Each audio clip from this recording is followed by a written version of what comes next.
Well, good morning, afternoon, evening, everybody. My name is Mike at Filmboy24, and I got kind of a really cool treat in store for you today. If you're not sure what's happening, I want you to stay tuned because it's kind of exciting. I took a roll of film and I shot it with all these crazy kind of lower budget cameras, and you're going to see exactly what I ended up with.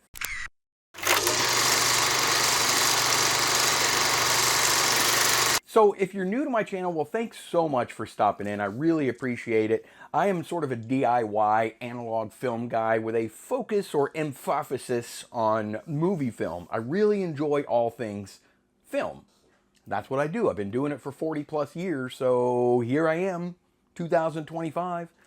What I got going on here is I thought it would be kind of a neat experiment to take one roll of film, and I've done some one roll of film multi-camera videos in the past, but this one is a little bit different. I took a roll of Vision 3 50D, which is my all-time favorite movie film, and I ran it through, I put it in all of these cameras. Not at once, you can't do that. But I would put it in this camera, run for a bit, this camera, run for a bit, and so on. Now, what's a little bit different is all of these cameras are kind of on the lower end of the price spectrum. And by lower end, I mean some of them you could probably, or you should probably not pay more than $10 to $20 for. There's a couple that, you know, you might end up paying $100 to $120 for. And there's one in particular, right here, the Shinon, that you probably could pick up for around $40 to $60 US. So I've done comparison videos in the past, and I've used some higher end cameras, lower end cameras, but this is all about the lower end of the spectrum in terms of cameras. So there's a couple of things I want you to keep in mind as it relates to the results. No two cameras are going to give you the same results ever, even if they're the same brand and the same model number.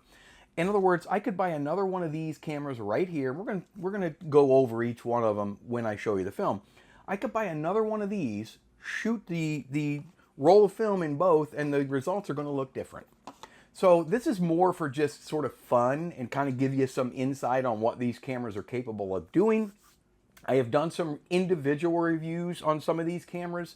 Take a peek back at my past videos, and you're likely to see some of these reviewed. I know I did the Bentley and the Bell and Howell and the Zenith Quarz.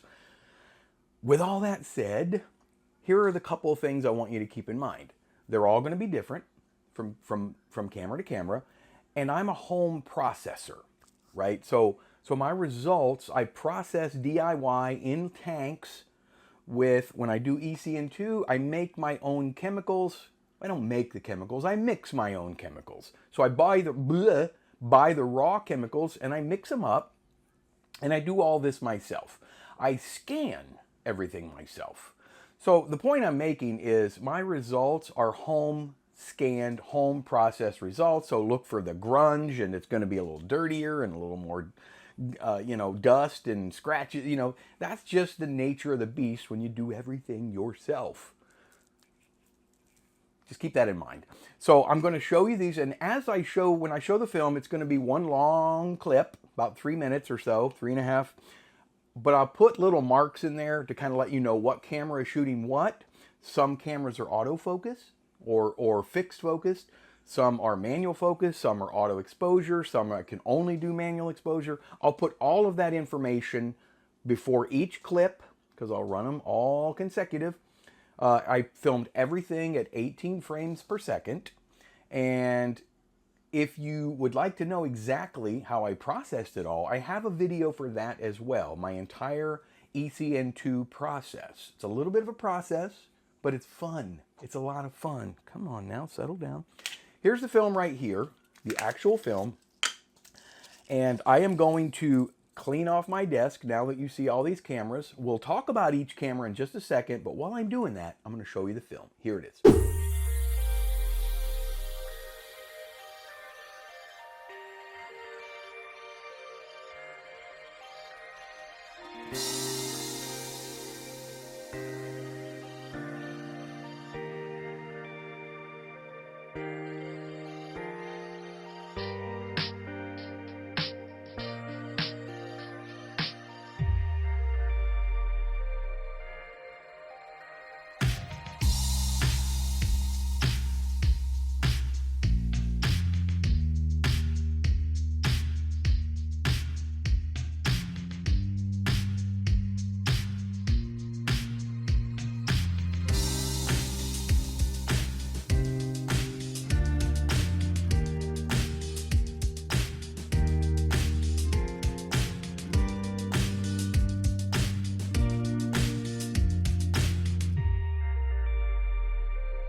Well, there you have it. There's my results. Yeah, I threw a little surprise ending in there, and I used this camera right here, which is one of my all-time favorites. It's my Canon AutoZoom 814 electronic, not on the lower end of the price spectrum in regards to Super 8.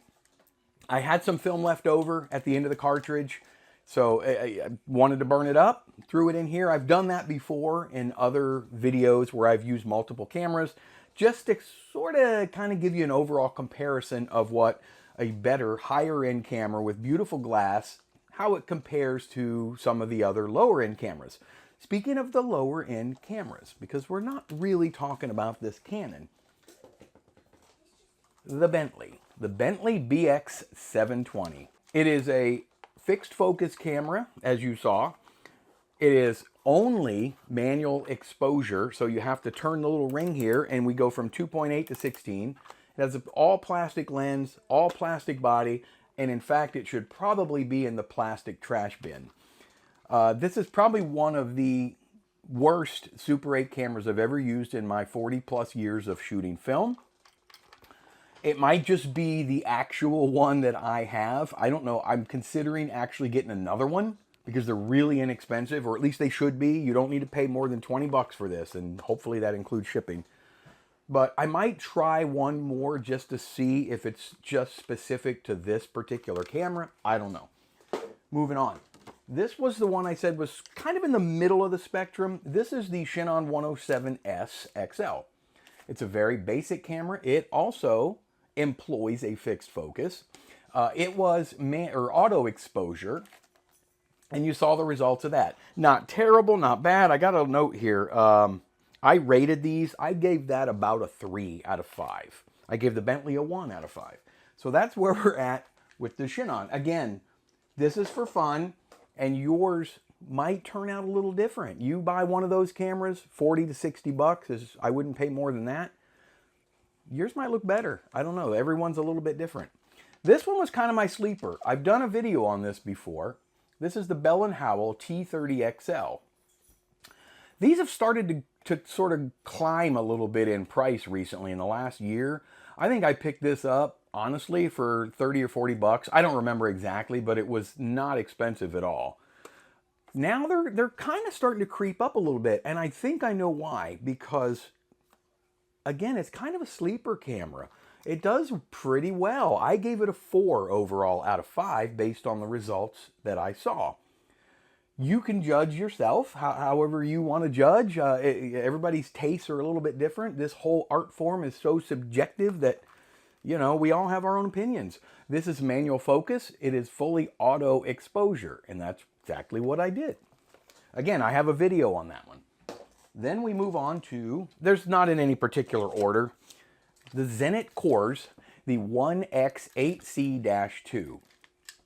Another one of my all-time favorite Super 8 cameras. I've had this one for 3 or 4 years now. I have 2 of these, in fact. It is manual and auto exposure. Now, I manually exposed the film in this, and it does have a manual focus as well. It's a pretty good filmmaker's camera. The only drawback, which, I mean, probably not really a drawback, is it's a wind-up camera. It does take batteries. I've done a video on this. It does take batteries for the meter, but I manually exposed it. I gave this one a 4 as well because I really like this camera. Pretty solid, steady images. Not like the Bentley. You had a lot of overlap of the images, a lot of shake of the image. I've had this problem before. I shot a roll of 100D in the Bentley and it just was disastrous. So I really like this Quarz camera right here. Lastly, we use this, the Bell & Howell Filmosound 8. This, you talk about a funky, funky camera. The model 442. It is, it's got a focus called a sort of a snap focus or something. Focusmatic. So you can put it on auto over here. I have not done a review of this camera, and I'm not sure if I'm going to because I don't know if I really like it. I think I gave it a 2 simply because the images were relatively steady, but they didn't come out very well at all, as you saw. But it does have the, you can release the shutter release on top, or this trigger, which is really odd. It's on the back of the camera. So you use a thumb trigger, and here's the front. Typically, with most Super 8s, the trigger is in the front and your lens is here. Well, this one, it's backwards, and you use your thumb, and you open the front of it like this to film. It is the strangest little camera I've ever used. Now, these cameras originally came with a projector, I believe. They were meant to be used with a specific projector to shoot double system sound with. That's why they call these the Filmosound 8. It doesn't take sound cartridges, but it was used to connect to a projector separately.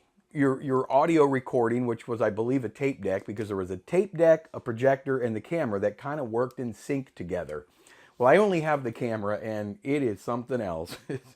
It's got this little zoom rocker on. I don't want to get too much into this, but you saw the results, and yeah, it's auto exposure. There's no manual expose on it. The focus is essentially hit this button, point it at your subject. You hit this little rocker switch here. Makes a funky noise. It's supposed to focus or give you that zone focus little area. Didn't do a very good job. I don't know. Maybe it has something to do with it being 60 years old. I don't know.